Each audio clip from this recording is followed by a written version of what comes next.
ओम अज्ञानतिमिरान्धस्य ज्ञानञ्जनशलाकया चक्षुरुन्मीलितं येन तस्मै श्री गुरुवे नमः। हरे कृष्ण।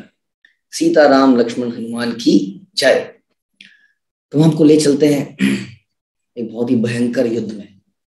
हमने पढ़ा कि किस प्रकार से रावण अब युद्ध में उतर चुका है और उतरने के बाद उसने लक्ष्मण के साथ भयंकर युद्ध किया है और रावण ने कई वानरों का वध कर दिया है। अब जो है राम ने निर्णय लिया कि अब उन्हें भी युद्ध क्षेत्र में उतर जाना चाहिए। हनुमान के आग्रह करने पर राम हनुमान के कंधे पर चढ़ गए और संघर्ष के लिए राक्षस राज को ललकारते हुए उसकी ओर बढ़े, रावण की ओर बढ़े। रावण हनुमान पर बाणों की वर्षा करने लगा, किंतु हनुमान तनिक भी विचलित नहीं हुए। आखिर उनके कंधे पर राम थे, कैसे विचलित हो सकते थे।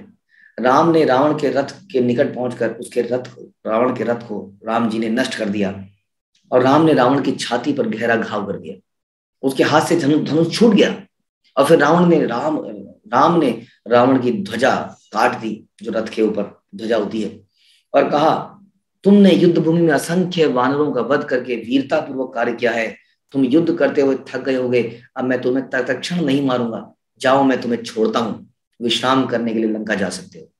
इस प्रकार से किसी क्षत्रिय को युद्ध भूमि में ना मारना, उसको छोड़ देना बहुत ही उसके लिए मृत्यु के समान है। तो बहुत ही लज्जित उन्होंने रावण को कर दिया और रावण को छोड़ दिया। लज्जित एवं भयभीत रावण अपमानित होकर लंका लौट आया। सिंहासन पर बैठे निराश रावण ने अपने मंत्रियों से कहा और उसको सारी पुरानी बातें याद आने लगी, उसको सारे अपने पाप कर्म याद आने लगे। उसने कहा, बहुत समय पहले जब भगवान ब्रह्मा ने मुझे वरदान दिया था, तब उन्होंने मुझे बोला था कि मनुष्यों से सावधान रहना, लेकिन मैंने उनकी बात पर ध्यान नहीं दिया। कि मनुष्य मेरा क्या बिगाड़ सकते हैं। उसके बाद एक श्वाकु वंश के एक राजा ने, अनारण्य ने मुझे श्राप दिया था कि उनका एक वंशज मेरा और मेरे सारे संबंधियों का वध करेगा, और राम उन्हीं का वंशज है। तत्पश्चात जब मैंने वेदवती के साथ अनुचित प्रस्ताव रखा, तब उन्होंने मुझे श्राप दिया। निस्संदेह वेदवती ही जनक सुता के रूप में मेरी मृत्यु का हेतु बनने के लिए आई। जनक सुता मतलब सीता जी, तो वेदवती ही सीता के रूप में मेरे पास मेरी मृत्यु का कारण बन के आई है, और वास्तव में ऐसा ही है। रावण ने कहा, एक बार जब मैंने कैलाश पर्वत को उठाया था तो उमा, मतलब कि शिव जी की पत्नी उमा, भयभीत हो गई और उन्होंने मुझे श्राप दिया, अरे दुष्ट राक्षस, एक दिन किसी स्त्री के कारण ही तेरी मृत्यु होगी। और फिर एक बार मैं नंदीश्वर का वानर जैसा मुख देखकर हंसा, तब उन्होंने मुझे श्राप दिया कि वानरों की सेना एक दिन तुम्हारे वंश के सर्वनाश का कारण बनेगी। इसके अतिरिक्त रंभा, भगवान ब्रह्मा, पुंजिक स्थली, नलकुवर ने भी निर्दोष स्त्रियों का शील भंग करने के अपराध के कारण मुझे श्राप दिया। अब ऐसा लगता है कि मेरे पुराने पाप कर्म फलित हो रहे हैं। हे राक्षसों, शीघ्र जाकर कुंभकर्ण को जगाओ, क्योंकि समय बड़ा भयंकर है, क्योंकि युद्ध भूमि में उनसे बढ़कर और कोई नहीं है। वह भगवान ब्रह्मा के शाप से 9 दिन पहले ही सोया है। सामान्यतः वह 6 मास तक बिना किसी विघ्न के सोता रहता है। तब राक्षस कुंभकर्ण के निवास स्थान पर गए, किंतु वह असमंजस में थे कि उसे जगाने के स्वाभाविक समय से पूर्व उसको कैसे जगाया जाए। अभी तो केवल 9 दिन बीते हैं। राक्षस अपने साथ प्रचुर मात्रा में भोजन ले गए, अन्य सामग्री ले गए, इत्र, माला इत्यादि लेकर कुंभकर्ण की गुफा जैसे घर में घुसे और उसको जगाने का प्रयास करने लगे। राक्षसों ने सबसे पहले सर्वप्रथम उस सोते हुए दैत्य के सामने मांस और रक्त से भरे विशाल पात्र रख दिए और फिर उसके महाकाय शरीर पर चंदन का लेप किया और भिन्न भिन्न प्रकार के इत्र लगाए। राक्षस मिलकर उच्च स्वर से उसका गुणगान करने लगे, कुंभकर्ण का। फिर राक्षस उच्च स्वर से गर्जने लगे और कुंभकर्ण के कान के पास जाकर शंख बजाने लगे। कान के पास सोच सकते हैं आप, शंख अगर दूर से भी बजता है तो बहुत तेज ध्वनि करती है। कान के पास शंख बजाने लगे, नगाड़े पीटने लगे, उन्होंने घंटे मंजीरे बजाने शुरू किए, लेकिन कुंभकर्ण सोता ही रहा। राक्षस कुंभकर्ण पर अब जाके और कुछ करना पड़ेगा, खाली आवाज से तो उठ नहीं रहा है। तो कुंभकर्ण के ऊपर विशाल हथौड़ों का, गदाओं का प्रहार होने लगा और कई राक्षसों ने मुष्टियों का प्रहार किया। कुंभकर्ण को एक तरह से पीटा जा रहा है, लेकिन कुंभकर्ण सोया ही हुआ है। कुंभकर्ण जब सांस लेता था तो जो राक्षस उसके आसपास थे वो एकदम से गिर जाते थे, जैसे कोई आंधी आई। क्रोधित होकर राक्षस कुंभकर्ण के केश खींचने लगे, बालों को नोचने लगे, कानों को काटने लगे, कानों में पानी डालने लगे भर भर के। और तब राक्षसों ने कीलें लगी हुई गदाओं से वार किया। गदा के ऊपर कील लगी है जो उसके अंदर घुस जाए, और 1000 हाथियों से उसकी काया को कुचलाया। उसके ऊपर 1000 हाथी चढ़ाए गए। हाँ, तब जाकर बता रहे अंत में कुंभकर्ण जागा और उसे ऐसा आभास हुआ कि किसी ने धीरे से उसको स्पर्श किया है। वह भयंकर राक्षस तंद्रा में अपनी भुजाएं फैलाकर जमाई लेने लगा। हाँ, और कुछ खाने के लिए ढूंढने लगा उगते ही। यद्यपि उस राक्षस का यद्यपि कुछ राक्षस उस पर अभी पत्थर मार रहे थे, क्योंकि उन्हें डाउट था कि कहीं हल्का फुल्का करके फिर ना सो जाए, लेकिन उसको कुछ एहसास ही नहीं हो रहा था कि उसके पत्थर मारे जा रहे हैं, और बार बार जमाई ले रहा था। हाँ, और एकदम से जवाई लेने के लिए वो जब उठा तो ऐसे उठा जैसे संसार को नष्ट करने के लिए उठा है। कुंभकर्ण अपने सामने उसने जब बहुत सारा मांस और रक्त का देखा तो सारा का सारा खा गया, और राक्षसों की तरफ देखकर उनसे पूछा, तुमने मुझे मेरे समय से पहले क्यों उठाया है? अवश्य ही कोई बहुत बड़ी विपत्ति आई होगी जिसके कारण तुम यहाँ आए, और केवल मैं ही उसका समाधान लगता हूँ, अदरवाइज कोई ऐसा साहस नहीं कर सकता मुझे उठाने का। तो युपक्ष नाम के मंत्री ने उत्तर दिया, राम और लक्ष्मण के नेतृत्व वाली वानर सेना ने पूरी लंका को घेर लिया है। अनेक वीर राक्षस पहले ही मृत्यु को प्राप्त कर चुके हैं। वस्तुतः जब रावण स्वयं युद्ध करने गए तो वो भी पराजित हो गए और राम ने उनको छोड़ दिया। कुंभकर्ण ने कहा, मैं अभी जाकर उस राम और लक्ष्मण का रक्तपान करूंगा। रावण के भय के कारण को समाप्त करने के बाद ही मैं रावण के सामने जाऊंगा। किंतु महोदर ने सुझाव दिया, देखिए ये उचित होगा कि आप पहले रावण के पास जाएं, कि वो आपके बड़े भाई हैं, राजा हैं, उनसे राय मशवरा करें तो सही रहेगा। तत्पश्चात वे राक्षस रावण के पास गए और बोले कि कठिन प्रयास के पश्चात अंत में हमने कुंभकर्ण को जगा ही दिया है। आप उसे यहाँ बुलाना चाहते हैं या वह सीधे रणभूमि में चला जाए? रावण जी ने कहा, जी पहले उसको यहाँ पे लेके आइए, हम उसका सम्मान करेंगे, खिलाएंगे पिलाएंगे, हाँ, उसको प्रेरित करेंगे लड़ने के लिए। तो राक्षस कुंभकर्ण के पास गए और साथ में बहुत सारा भोजन, 200 पात्र मदिरा इत्यादि ले गए, और रक्त मदिरा जो राक्षसों का भोजन होता है उसको खा के उसको आनंद आया, सुफुर्ती आई, और वो रावण से मिलने रावण की तरफ चला। उस विशालकाय राक्षस को गुफा से निकलते देखकर वानर भय से चौंक गए और धीरे धीरे और उसके बाद वो रणभूमि में आया, और रणभूमि में वानरों की सेना को देखकर कुंभकर्ण ने उन्हें भयभीत करने के लिए करने के विचार से अपनी विशाल काया को और बड़ा कर लिया। आसमान से छू रही थी उसकी काया। जब राम ने कुंभकर्ण को देखा तो वो चकित होकर बोले, मेरे पर्वत की भांति विशाल यह दानव कौन है? मेरू पर्वत की भांति। राम जी ने कहा, मेरू पर्वत जानते हैं हम, जितने भी बड़े बड़े पर्वत हैं उन सबसे बहुत बहुत बहुत विशाल का है मेरू पर्वत। तो राम जी पूछते हैं, तो मेरू पर्वत जैसा दानव ये कौन है? तो विभीषण ने बताया कि विशर्वा यानी कि विशर्वा मुनि, यानी कि विभीषण के पिताजी विशर्वा मुनि का पुत्र कुंभकर्ण है। यह सभी राक्षसों में सर्वाधिक विशाल काय है, और इसने मृत्यु के देवता यमराज को भी पराजित कर दिया है। जन्म लेने के तुरंत बाद ही यह सहस्त्रों जीवों को भक्षण करने लगा, चारों तरफ खाने लगा जीवों को। ऐसा लगता था कि संसार को अंत ही कर देगा। और इंद्र ने कुंभकर्ण पर आक्रमण कर दिया, ये देखकर कि सभी को समाप्त कर देगा। तो सारी बात जानकर इंद्र जो है गुस्से में आए, और इंद्र ने कुंभकर्ण पर आक्रमण कर दिया, और उन्होंने जब अपना वज्र छोड़ा तो उसकी छाती में लगा, जिससे वो बेहोश हो गया। लेकिन थोड़ी देर में वो होश में आ गया, और उसने ऐरावत हाथी का एक दांत तोड़ दिया, और दांत तोड़ के इंद्र की छाती में भोंक दिया, जिससे इंद्र को अत्यंत पीड़ा हुई। तब स्वर्ग के राजा, पराजित राजा इंद्र भगवान ब्रह्मा की शरण में गए और बोला कि विशर्वा का पुत्र जो है कुंभकर्ण ऋषियों को यातना दे रहा है, सारे संसार को समाप्त कर देगा, दूसरों की पत्नी को उठा उठा के ले जा रहा है। इसके अतिरिक्त वह सभी जीवों का इतनी तेजी से समाप्त कर रहा है कि हम बहुत जल्दी समाप्त हो जाएंगे। ब्रह्मा जी ने यह ध्यान किया और कुंभकर्ण के भयंकर शरीर को देखा। स्थिति पर मरण करने के बाद ब्रह्मा जी कुंभकर्ण के निकट गए और बोले, तुम तो विश्व के विनाश के लिए जन्मे हो, लेकिन ये समय विनाश का तो नहीं है। सभी जीवों के कल्याण के लिए आज से तुम घोर निद्रा में सो जाओ। और कुंभकर्ण को इस प्रकार का भगवान का श्राप लगा, ब्रह्मा जी का श्राप लगा। कुछ और भी कथाएं हैं, जैसे आप जानते हैं, जैसे हम देखते हैं कि कुंभकर्ण ने जब ब्रह्मा जी की तपस्या करी तो बड़े ही किस प्रकार से भगवान की एक चाल से कह सकते हैं, उसकी जिह्वा पर इस प्रकार से सरस्वती जी बैठी कि उसके मुंह से इंद्रासन निकलने के बजाय निद्रासन निकल आया। ये भी एक कथा है। किसी भी प्रकार से उसको इस प्रकार से श्राप मिला। अब क्या हो गया?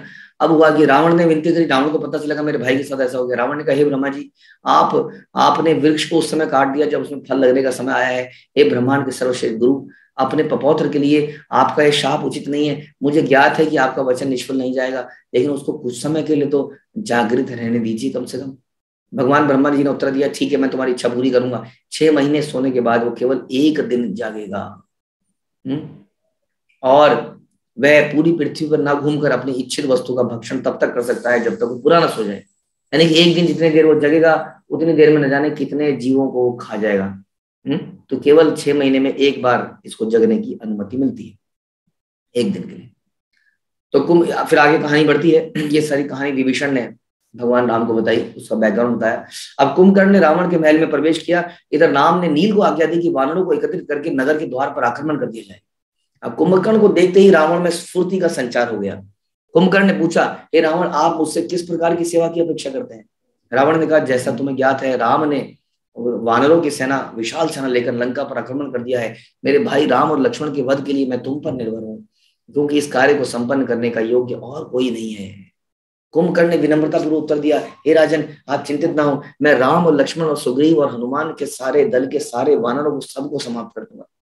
रावण बड़े प्रसन्न हो गए। हाँ, और बीच में महोदर जो थे वो आए और बोलते हैं, रावण द्वारा सीता का अपहरण किए जाने में कोई दोष नहीं है। वस्तुतः अनेक राजा ऐसे कार्यों द्वारा स्वाभाविक रूप से अपने पराक्रम का प्रदर्शन करना चाहते हैं। ऐसे हमारे आसपास के लोग हमारे गलत कर्मों को भी बोलते हैं कि ये सही कर्म है। वास्तव में हम सुनते हैं इसी कथा में, इससे पहले कुंभकर्ण रावण को ये भी बोलता है कि तुमने ये जो सीता का ये जो तुमने अपहरण किया ये ठीक नहीं है। तुम्हें विभीषण ने बोला, तुम्हें मंदोदरी ने बोला, तो ये काम तुमने ठीक नहीं किया। इसी कारण से इतने सारे राक्षस मारे जा चुके हैं। अब भी समय है, तो तुम सीता को अभी भी वापस कर दो और युद्ध से बच जाओ। तो ऐसा सुझाव कुंभकर्ण ने राम जी को दिया, रावण को दिया। और रावण जो है इस पर एकदम से उत्तेजित हुआ, लेकिन उसने अपने क्रोध को कंट्रोल किया, क्योंकि अभी कुंभकर्ण से काम लेना था। तो बोलते हैं कि देखिए, वो सब तो बहुत देर की बातें हो चुकी हैं, इस वक्त तो भयंकर युद्ध चल रहा है, इस वक्त तो अब युद्ध लड़ना ही पड़ेगा, तो तुम्हें तो जाना ही पड़ेगा। तो कुंभकर्ण अपने भाई की आज्ञा को मानकर इसको मान लेता है और आगे बढ़ने का प्रस्ताव स्वीकार करता है। तो इधर महोदर कह रहे हैं कि क्या गलत किया, अगर रावण ने सीता का हरण कर भी लिया तो राजा लोग तो ऐसे करते रहते हैं। महोदर आगे कहता है, हे राजन, मेरे पास सीता को जीतने का एक और सुझाव है। मैं स्वयं कुंभकर्ण और अन्य वीर राक्षस जाकर एक साथ राम पर आक्रमण कर देंगे। यदि हमने उसका वध कर दिया तो हम जीत ही जाएंगे, यदि हमने वध नहीं किया तो हम तुरंत लंका वापस आ जाएंगे और ऐसा फैला देंगे चारों तरफ कि हमने राम का वध कर दिया है। ये सुनकर सीता बड़ी परेशान हो जाएगी और उसके पास कोई और रास्ता नहीं रहेगा आपकी शरण में आने के बजाय के अलावा, और वो आपकी शरण में आ जाएगी और आप उसको जीत जाएंगे। तो बिना युद्ध करे ही हम सीता को जीत सकते हैं। कुंभकर्ण एकदम से बोलता है, कायर महोदर, ये कायर राजा ही तुम्हारी बातों से आकर्षित हो सकते हैं। मैंने निर्णय कर लिया है कि मैं युद्ध में जाऊंगा और अकेला ही सबका सर्वनाश करूंगा।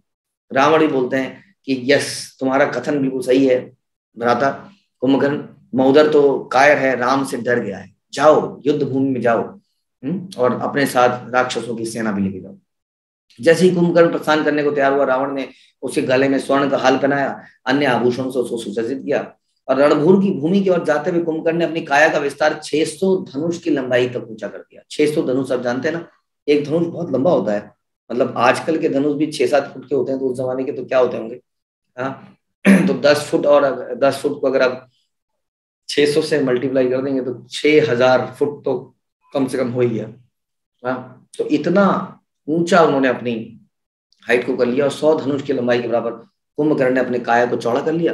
राम एवं लक्ष्मण के वध तथा समूचे वानरों का नाश करने का दृढ़ निश्चय करने पर भी शीघ्र उसे अनेक अपशगुन दिखने लगे, लेकिन उसने सारे अपशगुनों को इग्नोर कर दिया और वो तुरंत लड़ने के लिए आगे बढ़ा। जैसे ही कुंभकर्ण ने सुरक्षा दीवार पार करके रणभूमि में प्रवेश किया, वानर भय के मारे भागने लगे, लेकिन अंगद ने सेना को एकत्रित किया। डरो मत, रुको, भगवान राम का चिंतन करो।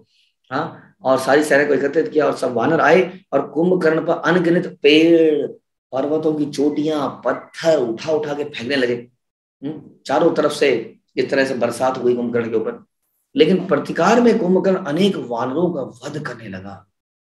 अंततः जब अंगद ने आश्वासन दिया कि राम उस राक्षस का वध कर देंगे, जब अंगद ने आश्वासन दिया सारे वानरों को कि राम जी अवश्य आएंगे और आपकी रक्षा करेंगे और इसका राक्षस का अंत करेंगे, तो डर के मारे भागते हुए वानर वापस आए और शीघ्र ही वानर कुंभकर्ण की ओर लपके और उस दानव ने कम से कम 8-9 हजार या 8,700 वानरों को अपनी गदा को चारों तरफ घुमा के उनका वध कर दिया और एक बार में 30-30 वानरों को उठा के अपने मुंह में डालने लगा, जैसे कोई गुफा में डालता है 30-30 वानर।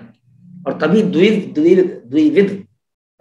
द्विविद नाम के वानर ने एक विशाल पत्थर कुंभकर्ण की ओर फेंका और पत्थर राक्षसों की सेना पर गिरा, कुंभकर्ण के ऊपर नहीं गिरा, और अनेक सैनिक मारे गए रावण के साइड के।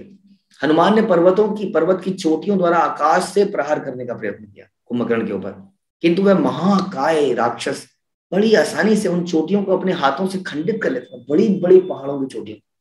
कुंभकर्ण ने अपनी बर्छी से अपना जो उसके पास अस्त्र था उससे प्रहार किया और वो हनुमान की छाती पे लगा, हनुमान की छाती को भेद दिया और मुख से रक्त का वमन करने, रक्त की उल्टी करने लगे। हनुमान जी पीड़ा से कराने लगे। सारे वानर भयभीत हो गए, भागने लगे, किंतु नील ने पीछे हटने वाले सभी योद्धाओं को फिर से एकत्रित किया और एक पर्वत की चोटी घुमाकर कुंभकर्ण की ओर फेंकी। अभी लोग पर्वत को ऐसे तोड़ रहे हैं जैसे कोई छोटे मोटे पत्थर उठा रहे हो, तो कितने बलशाली थे ये वानर। तो पर्वत की चोटी को उठाकर कुंभकर्ण पर फेंका, जिसे उसने अपनी मुष्टि के प्रहार से बड़ी आसानी से तोड़ दिया। तब ऋषभ, सरम, नील, गवक्ष और गंधमादन अकस्मात एक साथ कुंभकर्ण के ऊपर युद्ध करने के लिए दौड़े, किंतु उस दानव ने उनके शक्तिशाली प्रहार, उनके ऊपर जो दानव के ऊपर जो उनका शक्तिशाली प्रहार था वो ऐसा लग रहा था उस दानव को जैसे कोई खेल रहा हो, कोई हल्की सी चूंटी मार रहा हो। इस प्रकार युद्ध भूमि में कुंभकर्ण ने असंख्य वानरों का भक्षण किया। कुछ वानर उसके मुख में जाने के पश्चात उसकी नासिका की छिद्रों से निकल गए, बच के भागे। इतना विशाल मुंह था कि वानर अंदर गए, अंदर से वानरों को चढ़ने की आदत होती है ना, अंदर से चढ़ते चढ़ते यहां से निकल के नाक से निकल के भाग गए। तो अंगद जो है अकस्मात कुंभकर्ण की ओर लपके और वेग से उनके सर पर एक पर्वत की चोटी फेंक दी, जिससे विशाल राक्षस अत्यंत गुस्से में आ गया। पर्वत की चोटी से कुछ हुआ नहीं, लेकिन गुस्सा हो गया और उसने अंगद पर अपनी बर्छी चला दी। अंगद उछलकर स्वयं को उस बर्छी से बचा लिया और कुंभकर्ण की छाती पर वेग से प्रहार किया अंगद ने। यानी कि अंगद बड़े ही हिम्मत वाले व्यक्ति थे। इस अंगद के प्रहार से वो कुंभकर्ण अचेत हो गया, किंतु कुंभकर्ण शीघ्र ही उठा, अपने सेंसेस में आया और अंगद पर अपने हाथ के पार्श्व भाग से प्रहार किया, जिससे अंगद मूर्छित होकर गिर पड़े। अब सुग्रीव ने कुंभकर्ण की छाती पर विशाल पत्थर फेंकने शुरू किए और उसने उन पत्थरों को लाखों खंडों में विभाजित कर दिया। कुंभकर्ण ने भारी गर्जना करते हुए तीव्रता से सुग्रीव के ऊपर अपनी बर्छी चलाई, किंतु हनुमान ने बड़ी सतर्कता से इसको देखा और उस बर्छी को वायु में ही, हवा में ही पकड़ लिया और अपने घुटने से तोड़ दिया हनुमान जी ने। तब कुंभकर्ण ने अत्यंत क्रुद्ध होकर एक पर्वत की चोटी को उखाड़ दिया और प्रचंड वेग से सुग्रीव की ओर फेंका। जब वानरराज इस प्रहार से मूर्छित हो गए तो कुंभकर्ण उन्हें अपने साथ उठा के लंका ले जाने लगा। ये तो राजा थे सुग्रीव, तो अब राजा चले जाएंगे तो सारे वानरों का क्या होगा। कुंभकर्ण ने सुग्रीव को पकड़कर लंका में प्रवेश कर लिया। नागरिक अपने वीर योद्धा अक्षत अंत अन्न व सुगंधित जल छिड़कने लगे। जीत गया, जीत गया। सारे जल छिड़कने लगे, सुगंधित जल छिड़कने लगे और ये जल जैसे ही सुग्रीव जी के ऊपर पड़ा तो वो एकदम से चेतना में आ गए और उनके अंदर एकदम से फिर से जोश आ गया। वो वायु में एकदम से उछले और वहां से उछल के सीधा भगवान राम के पास आ गए। इस तरह वो बचे। शुभ हम क्रोधित कुंभकर्ण एक विशाल हथौड़ा लेके फिर वापस आ पड़ा, क्योंकि उनके हाथ से राजा निकल गया। एक बड़ा सा हथौड़ा लेके आया और वानरों का नाश करने शत्रुओं की ओर पहुंचा। कुंभकर्ण इधर उधर दौड़ रहा था और अपनी भुजाओं से, बड़ी बड़ी भुजाओं से कई सारे सैकड़ों वानरों को एक साथ पकड़ लेता था, निचोड़ देता था, मुंह में डाल देता था, पिचका देता था। तब बाणों की वर्षा करते हुए लक्ष्मण ने कुंभकर्ण पर आक्रमण किया, किंतु राक्षस ने उनके सभी बाणों को पदभ्रष्ट कर दिया, ऐसे ऐसे ऐसे ऐसे करके। कुंभकर्ण ने तिरस्कृत स्वर में कहा, मैं राम से युद्ध करना चाहता हूं, उनके अनुज से नहीं। उत्तर में लक्ष्मण ने राम की ओर संकेत किया, ये है राम मेरे भ्राता। तब कुंभकर्ण लक्ष्मण को छोड़कर राम की ओर बढ़ा। जब वे राक्षस राम के पास पहुंचा तो उन्होंने शीघ्र ही रुद्र अस्त्र लिया, जिससे उसकी छाती में लगा और कुंभकर्ण डगमगाने लगा, हिल गया। उसकी गदा छूट गई, उसके सारे अस्त्र इधर उधर बिखर गए इस रुद्र अस्त्र से। उसके बाद एक पर्वत की चोटी उठाकर राम जी की ओर बढ़ा। राम ने एक साथ 7 बाण चलाए और उस पर्वत के टुकड़े टुकड़े कर दिए। ऐसा हम सुनते हैं कि उस पर्वत के टुकड़े जहां जहां गिरे वहां कई लोग मारे गए। इतना बड़ा पर्वत की चोटी थी। असंख्य वानर कुंभकर्ण के शरीर पर चढ़ने लगे एक साथ। कोई इधर से चढ़ रहा है, कोई इधर से चढ़ रहा है। हाँ, दानव उसके दानव अपने शरीर से ऐसे ऐसे करके इनको हटाने लगा, मारने लगा। और अवसर पाके राम जी ने अपने धनुष धनुष को साधा और बोला, ललकारा कुंभकर्ण को, अरे राक्षसों में अधम, एक क्षण के लिए मेरे सम्मुख खड़े हो जाओ, मेरे बाण तुम्हें यमराज के पास भेज देंगे। राम बाणों की वर्षा करने लगे, किंतु उनका वध तुरंत ही कर देने की आशा में अवचलित कुंभकर्ण ने अपनी गदा उठाई और गदा उठा के भगवान राम की तरफ बढ़ा तेजी से मारने के लिए। और राम जी ने शक्तिशाली वायु अस्त्र छोड़ा, जिससे उसकी ये गदाधारी भुजा कट गई और गिर गई। क्रोध में उन्मत्त कुंभकर्ण अपने बाएं हाथ से एक विशाल वृक्ष को उठाकर दौड़ा। अब उसका ये हाथ नहीं है, दौड़ रहा मारने के लिए। और भगवान राम ने इंद्र अस्त्र छोड़ा और इसकी ये वाली भुजा भी काट दी। अब दोनों भुजाएं कट चुकी हैं। भुजाहीन होकर कुंभकर्ण भयंकर गर्जना करते हुए राम जी की तरफ बढ़ा कि मुंह से खा जाएगा। तब अपने 2 बाणों से राम जी ने उसके पैर काट दिए। अब तो भाग भी नहीं पा रहा है। तथापि कुंभकर्ण अपना भयंकर मुख खोला और किसी प्रकार से ऐसे घिसटता हुआ राम की तरफ आने लगा उनको खाने के लिए। राम जी ने कुंभकर्ण के विशाल मुख को बाणों से इस प्रकार भर दिया कि उसका विशालकाय राक्षस हाँफने लगा, मुंह भर गया उसका। और अंततः कुंभकर्ण अत्यंत पीड़ा से मूर्छित होकर लुढ़कने लगा। तब राम ने दूसरा इंद्र अस्त्र छोड़ा और बिजली कड़कने लगी। सभी दिशाएं दीप्यमान उठी। कुंभकर्ण का सिर झटके से धड़ से अलग हो गया। कुंभकर्ण का शरीर सागर में जा गिरा और उसका सर लंका में राजा के महल के मुख्य द्वार पे आके गिरा। हाँ, ताकि रावण देख सके अपने भाई का मरा हुआ सर। रावण को सूचित किया गया। ये सुनकर रावण मूर्छित हो गया कि उनका भाई कुंभकर्ण भी मारा गया। लेकिन रावण इतना दुष्ट था कि अभी भी उसको समझ में नहीं आया। उसके पास उसका एक पुत्र आया जिसका नाम था त्रिशिर। उसके 3 सर थे। तो त्रिशिर ने कहा, पिताजी शोक मत करो, मैं अत्यंत पराक्रमी हूं। मेरे पास भगवान ब्रह्मा जी द्वारा दिए गए अस्त्र हैं। मेरे भाई देवांतक, नरांतक और अतिकाय छल और माया जाल में निपुण हैं एवं आकाश में उड़ते हुए युद्ध कर सकते हैं। हम सब एक साथ जाकर राम, लक्ष्मण और वानरों का वध कर देंगे। ये सारे भाई त्रिशिर, देवांतक, नरांतक और अतिकाय, इन्होंने डिसाइड किया। अपने 4 पुत्रों को आभूषण और हारों से सुसज्जित करके रावण ने उन्हें महोदर तथा पार्थ, महापार्श्व सहित युद्ध करने के लिए भेजा।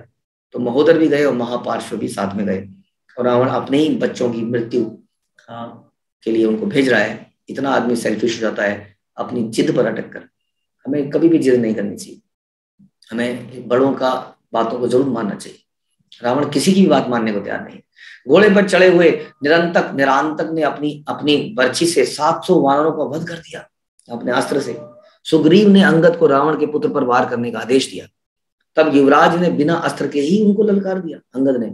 और रोज से अपने अधर को काटते हुए निरांतक ने अकस्मात अपना अस्त्र फेंका। अंगद को लगते ही वह अस्त्र टूटकर पृथ्वी पर गिर पड़ा। अंगद ने आगे बढ़कर अपनी मुष्टि से निरांतक के घोड़े का सर फोड़ दिया। अंगद ने अपनी मुष्टि द्वारा प्रचंड वेग से अपने शत्रु पर प्रहार किया और इस शक्तिशाली प्रहार से निरांतक की छाती फट गई और युद्ध भूमि में गिरकर मृत्यु को प्राप्त हुआ। अब आया महोदर। महोदर को अपने भतीजे की मृत्यु सहन नहीं हो सकी और क्रोध से देवांतक तथा त्रिशिर को लेकर अंगद की ओर बढ़ा। जब अंगद ने 3 राक्षसों को अपनी ओर आते हुए देखा तो उन्होंने एक विशाल पेड़ को खड़ा और देवांतक की ओर फेंक दिया। अंगद वृक्षों और पत्थरों की वर्षा करते रहे परंतु सब निष्फल होता रहा। हनुमान और नील युवराज की सहायता के लिए आए, अंगद की सहायता के लिए आए। हनुमान ने उछलकर स्वयं को देवांतक के प्रहारों से बचाते हुए राक्षस के ललाट पर, माथे पर अपनी मुष्टि से प्रहार किया और देवांतक की खोपड़ी को फोड़ दिया, जिससे वो तुरंत ही मृत्यु को प्राप्त हुआ। इधर नील ने पर्वत की चोटी उठाई और वायु में उछलते हुए महोदर के सर पर मार दिया और महोदर भी मृत्यु को प्राप्त हुआ। हनुमान ने, अब त्रिशिर है, हनुमान ने त्रिशिर को गर्दन से पकड़कर एक एक करके उसकी 3 गर्दन काट दी। अब क्रुद्ध महापार्श्व बचा। क्रुद्ध महापार्श्व ने अपने लोहे की गदा उठाई और वानरों को युद्ध भूमि से भगाने लगा। तब महापार्श्व ललकारने के लिए ऋषभ आए। ऋषभ ने गदा से उनके सर पर चोट की, जिससे उस राक्षस की आंखें और दांत अंदर धंस गए और मृत्यु को प्राप्त हुआ। तब विशालकाय राक्षस अतिकाय आया। इसका शरीर बड़ा ही विशाल था। इसने अपने रथ पर सवार होकर वानरों पर आक्रमण किया। उस विशालकाय राक्षस को देखकर राम जी भी चकित हो गए और विभीषण से पूछा, भैया ये कौन है? अभी तो कुंभकर्ण को मारा था। हाँ, कठिन तपस्या करके बताया विभीषण ने कि यह जो है अतिकाय है, विशालकाय राक्षस है, रावण और धन्य मालिनी का पुत्र है। इसने बहुत कठिन तपस्या करी और ब्रह्मा जी को संतुष्ट किया है, और उससे इनको वरदान प्राप्त हुआ है कि वह देवताओं और दैत्यों द्वारा नहीं मारा जा सकता। ब्रह्मा ने वरदान स्वरूप अतिकाय को अस्त्र, कवच और रथ दिया है, इसलिए वो असाधारण रूप से शक्तिशाली है। इधर विभीषण को ये सब बता रहे थे, उधर अनेक वानर प्रमुखों ने अतिकाय पर धावा बोल दिया, किंतु उस विशाल काय राक्षस ने वानरों द्वारा अपने ऊपर फेंके गए सभी पेड़ों को, पर्वतों की चोटियों को नष्ट कर दिया। वानरों को छोड़कर अतिकाय राम की ओर बढ़ा और अपमानजनक शब्दों से उनको ललकारने लगा। उनके अहंकारपूर्ण वचन सुनकर लक्ष्मण जी बड़े गुस्से में आ गए। देवतागण होने वाले द्वंद्व को देखने के लिए आकाश में प्रकट हो गए। लक्ष्मण ने अनेक बाण छोड़े, पर अतिकाय के कवच पर टकराते ही वो पृथ्वी पर गिरकर टूट जाते थे। लक्ष्मण ने 1000 बाण छोड़े, किंतु उस अटल अतिकाय ने एक ही बाण से उनकी छाती को इस प्रकार भेद दिया कि वो मूर्छित होकर गिर गए।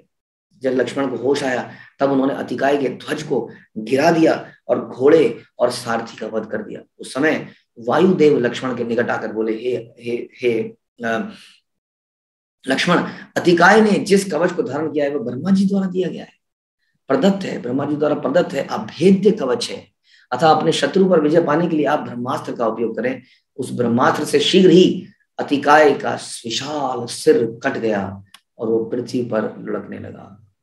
इसे देखकर राक्षस लंका की ओर भागने लगे और वानर लक्ष्मण की जय जयकार करने लगे। लक्ष्मण जी की जय।